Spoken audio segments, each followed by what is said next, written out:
ایک مرتبہ حضرت سلیمان علیہ السلام نہر کے کنارے بیٹھے ہوئے تھے کہ ان کی نگاہ ایک چونٹی پر پڑی جو گیہوں کا ایک دانہ لے کر نہر کی طرف جا رہی تھی۔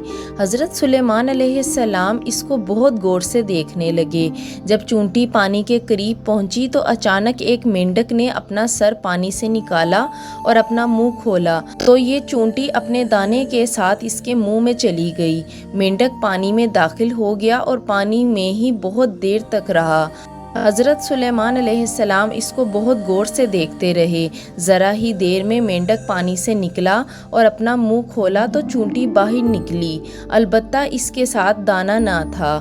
حضرت سلیمان علیہ السلام نے اس کو بلا کر معلوم کیا کہ ماجرا کیا تھا اور وہ کہاں گئی تھی۔ اس نے بتایا کہ اے اللہ کے نبی، آپ جو نہر کی تہہ میں ایک بڑا کھوکھلا پتھر دیکھ رہے ہیں، اس کے اندر بہت سے اندھے کیڑے مکوڑے ہیں۔ اللہ تعالیٰ نے ان کو وہاں پر پیدا کیا ہے اور وہ وہاں سے روزی تلاش کرنے کے لیے نہیں نکل سکتے۔ اللہ تعالیٰ نے مجھے اس کی روزی کا وکیل بنایا ہے۔ میں اس کی روزی کو اٹھا کر لے جاتی ہوں اور اللہ نے اس مینڈک کو میرے لیے مسخر کیا ہے تاکہ وہ مجھے لے کر جائے۔ اس کے منہ میں ہونے کی وجہ سے پانی مجھے نقصان نہیں پہنچاتا۔ وہ اپنا منہ بند پتھر کے سوراخ کے سامنے کھول دیتا ہے، میں اس میں داخل ہو جاتی ہوں۔ جب میں اس کی روزی اس تک پہنچا کر پتھر کے سوراخ سے اس کے منہ تک آتی ہوں تو مینڈک مجھے منہ سے باہر نکال دیتا ہے۔